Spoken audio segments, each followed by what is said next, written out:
علامہ اقبال کے مطابق ایک رہنما کے لیے ضروری ہے کہ وہ اپنی قوم کی تقدیر سے بھی واقف ہو۔ حضرت یوسف علیہ السلام کو معلوم تھا کہ مصر میں 7 برس خوشحالی رہے گی، پھر 7 برس قحط پڑے گا، اور اگر قوم نے پہلے سے ایک خاص تدبیر اختیار کی تب وہ قحط میں بھی محفوظ رہ سکے گی۔ مولانا روم نے بھی ایک رہنما کے لیے یہ خصوصیت ضروری قرار دی ہے۔ انہوں نے لکھا ہے کہ ایک دفعہ گدھے نے اونٹ سے پوچھا، کیا وجہ ہے کہ مجھے قدم قدم پر ٹھوکریں کھانا پڑتی ہیں اور تم بڑے آرام سے مست مست چلے جاتے ہو؟ اونٹ نے گدھے کو جواب دیا کہ تم جہاں قدم رکھتے ہو اس سے 2 قدم آگے کی زمین بھی تمہیں دکھائی نہیں دے رہی ہوتی، اس لیے تمہیں بار بار ٹھوکر لگتی ہے۔ میری آنکھیں اتنی بلندی پر واقع ہوئی ہیں کہ مجھے دور تک اپنا راستہ صاف دکھائی دیتا ہے، اس لیے میں ٹھوکر کھائے بغیر بڑے آرام سے چلا جاتا ہوں۔ علامہ اقبال نے اپنے مشہور شعر میں ایک رہنما کی خصوصیات گنواتے ہوئے جس بلند نگاہ کا ذکر کیا ہے اس کا یہی مطلب ہے۔ نگہ بلند سخن دل نواز جاں پرسوز، یہی ہے رخت سفر میر کارواں کے لیے۔ اس وقت دنیا میں جو تعلیم دی جا رہی ہے وہ چاہے جتنی بھی اعلیٰ درس گاہ سے فراہم کی جا رہی ہو، بہرحال وہ کسی میں بھی یہ خصوصیت پیدا نہیں کر سکتی۔ البتہ اس چینل سے پیش کیے جانے والے گزشتہ 4 سلسلوں میں ہم نے علامہ اقبال اور قائد اعظم محمد علی جناح سے جو رہنمائی حاصل کی ہے، ممکن ہے کہ اس کی وجہ سے ہم میں یہ صلاحیت پیدا ہو چکی ہو۔ آئیے دیکھتے ہیں۔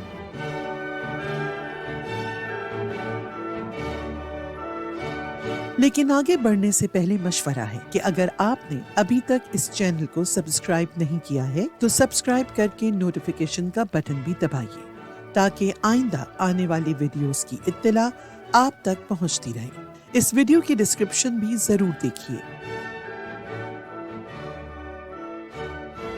ہم جانتے ہیں کہ اگر ہم قائد اعظم کی نظر سے اپنی تاریخ کو دیکھیں تو معلوم ہوتا ہے کہ آل انڈیا مسلم لیگ کے منتخب نمائندوں نے جو قرارداد منظور کی تھی، ہر 20ویں برس اس کا احاطہ پہلے سے زیادہ وسیع ہو جاتا ہے۔ ہر 20ویں برس ایک ایسی نئی دستاویز سامنے آتی ہے جس میں اسی قرارداد دہلی کی روح کار فرما ہوتی ہے، لیکن جس کی توثیق کرنے والی ریاستوں کی تعداد پہلے سے زیادہ ہوتی ہے۔ اس لحاظ سے 2026 کے قریب یعنی آج سے تقریباً 5 برس بعد کسی ایسے معاہدے کی توقع کی جا سکتی ہے جس کا دائرہ جنوبی ایشیا سے بھی زیادہ بڑے خطے پر محیط ہو۔ بہت سے لوگوں کی رائے میں اب یہ امکانات دکھائی دے رہے ہیں کہ ایشیا کے تقریباً تمام ممالک اس قسم کے کسی سمجھوتے پر پہنچ جائیں۔ ہمارے سامنے ابھرتی ہوئی نئی صورتحال میں پاکستان کے جغرافیائی محل وقوع کی وجہ سے پاکستان کو جو بنیادی حیثیت اختیار کرنی پڑے گی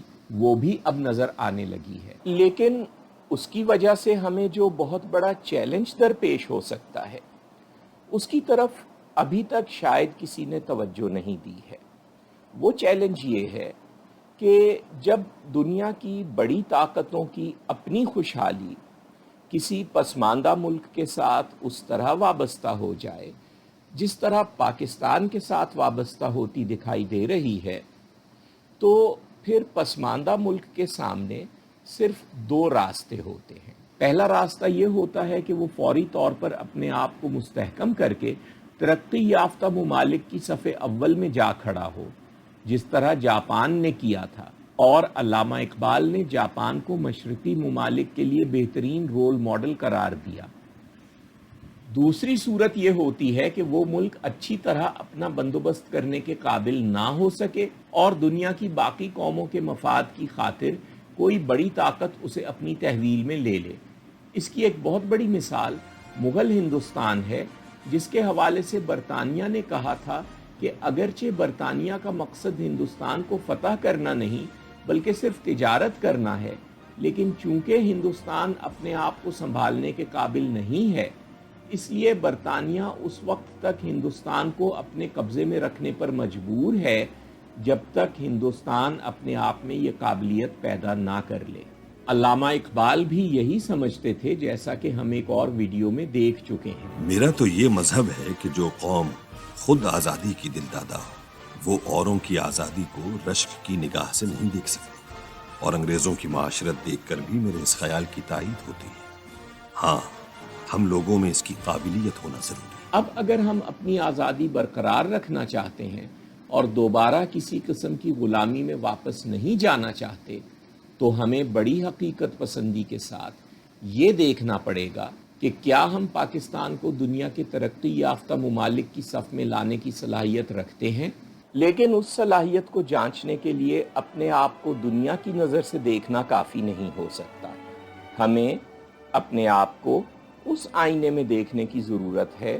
جو پاکستان بنانے والوں نے ہمیں دیا تھا۔ بیتے دنوں کے آئینے میں خود کو ذرا پہچانو، اس دنیا میں جینا ہے تو اپنے آپ کو جانو۔ یہ کام ہم اگلی قسط سے شروع کر رہے ہیں۔ علامہ اقبال نے اپنی مثالی دنیا کو مرغدین کا نام دیا۔ انہوں نے یہ بھی واضح کیا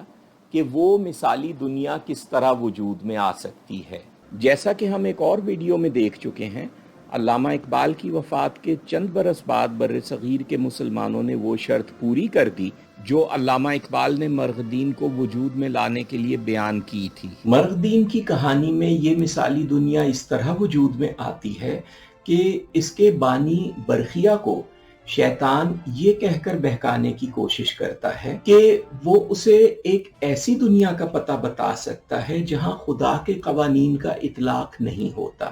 اس لیے وہاں ہر طرح کی آسانی ہے۔ برخیا اس پیشکش کو مسترد کر دیتا ہے، اس لیے خدا انعام کے طور پر برخیا کی اولاد کو مرغدین عطا کرتا ہے، جسے علامہ اقبال نے ملک خدا داد کہا ہے۔ علامہ اقبال کے مطابق مرغدین ایک خواب نہیں ہے بلکہ تاریخ اسے وجود میں لا رہی ہے۔ جس طرح ان کی بیان کی ہوئی کہانی میں برخیا اس دنیا کو مسترد کر دیتا ہے جو شیطان نے یہ کہہ کر پیش کی تھی کہ وہاں خدا کے احکام کا اطلاق نہیں ہوتا، بالکل اسی طرح علامہ اقبال کی قوم نے ان کی وفات کے صرف چند برس بعد سیکولر ریاست کے اس تصور کو مسترد کر دیا جسے متحدہ ہندوستان کا نام دے کر پیش کیا جا رہا تھا۔ 1945 اور 1946 کے انتخاب میں پاکستان کے حق میں ووٹ دے کر اور انتخاب کے بعد مسلم لیگ سے وفاداری کا حلف اٹھا کر بر صغیر کے مسلمانوں نے وہی کام کیا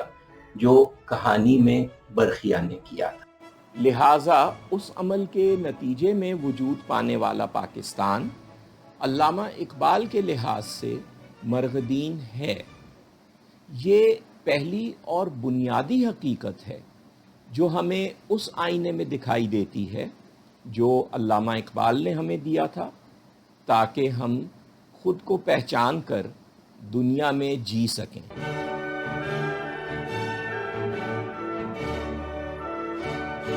لیکن آگے بڑھنے سے پہلے مشورہ ہے کہ اگر آپ نے ابھی تک اس چینل کو سبسکرائب نہیں کیا ہے تو سبسکرائب کر کے نوٹیفیکیشن کا بٹن بھی دبائیے تاکہ آئندہ آنے والی ویڈیوز کی اطلاع آپ تک پہنچتی رہے۔ اس ویڈیو کی ڈسکرپشن بھی ضرور دیکھیے۔ علامہ اقبال کا مرغدین یہی پاکستان ہے جس میں ہم رہتے ہیں۔ آئیے پہلے ہم علامہ اقبال سے اس کی اصل کیفیت معلوم کرتے ہیں، اس کے بعد ہم یہ جاننے کی کوشش کریں گے کہ وہ کیفیت ہمیں دکھائی کیوں نہیں دے رہی ہے۔ مرغدین یعنی پاکستان کی منظر کشی کرتے ہوئے علامہ اقبال نے بتایا ہے کہ وہاں بلند عمارتیں ہیں،